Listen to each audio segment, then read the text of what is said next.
Today we will be learning about the computer program known as Pixton. And on this program, it's pretty basic. You create a cartoon of whatever you decide to do for your subject. For sake of argument, I've already previously created a cartoon about the contributions to the Cold War. Here, as you can see, it has taken some significant amount of time in doing this. So you will definitely need patience because it's not a one-night homework assignment. Each individual slide is possible to customize to your own liking, such as you can click here to delete the background or delete everything if you wanted to and start the entire page over from scratch. Or you can just click exit and then voila, everything will come back as to what it was before you started editing it. You can go so far into editing that you can even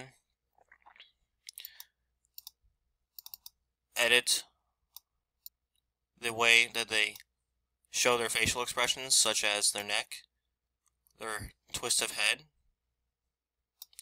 even their arms if you really wanted to. It is even possible to customize their hair choice, as you can see as I scroll across the screen with the different hair settings.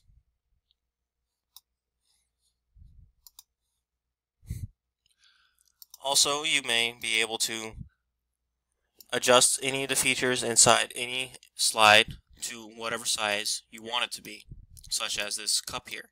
You may add any features of any possible thought on the account that you have to look it up. So right here, you'd have to look it up, say for sake of argument, flags, because one of the slides done here was flags. And so you could bring up a flag, and carrying off from the last session, you can see here that you can edit physically everything in the screen. As I will show you right now, you can even edit stuff that you have not even done. If you had chosen a previous cartoon that was already prefabricated, you can still edit the stuff with inside of it, such as this brick wall right here. As you can see, it is complete all the way across. When you move it down, you will see that it is no longer complete all the way across. This being shown, you can edit just about everything, including the background if needed, and you can edit the captions because it's necessary if you are telling a story, which is what you will most likely be using this program for. So scrolling down, you can tell that it doesn't look like an ordinary cartoon because it's just the way it was set up. And so on some of the other cartoons, you can tell that they're of different style and quality to others. That's because they have a different story to tell. As you can tell, the slides are based on the Yalta Conference, the Eastern Bloc, the Long Telegram, the Marshall Plan, the Iron Curtain, and then scrolling down here are more of the original factors to the establishment of the Cold War, such as the Berlin airlift, the atomic bombing of Japan, the Truman Doctrine, and finally the creation of NATO. Here you can see that you can have unlimited possibilities of props to work with in here, such as this cloud created from this bomb exploding when hitting the ground, or as in the Berlin airlift cartoon, you can see that the sizes of the boxes are actually shrunk to what they were originally, as you can expand them to as big or as little as you please in order to help them fit in actual setting to make it more fitting. And then over here you can see you can even adjust the size of the flags if you want to. Like this flag here from Turkey, you can adjust to make it bigger or to cover the whole screen, or adjust it to make it extremely small, but you cannot make it too small to the point where its significance is diminished, because that would be ruining the whole reason for making the cartoon, as you will not get that full, complete story as to why you have it on there. And so you can, here, with this fellow here, you can adjust his hand. You can choose a hand, whether it be this one or that one, but you can stick with whichever one you want. And then you can choose the arm side, whatever. You can work with unlimited combinations to your own liking. You can make him look like he was in a fight, he was attacked, or a plain old businessman working in a office, such as President Truman right here. And then also you may work with complete slides, such as the one here, as represented by the man here who is representing Winston Churchill. He here is giving a speech, as you can read, and you can customize even his eyebrows if you really wanted to. So shown here, you can make it of any kind you want. You can even customize the eyeballs, shown here, and even go so far as to, as shown previously, twist his head. But you can even go so far as to choose what kind of mouth that he wants in order to actually show facial expressions to give your cartoon more life.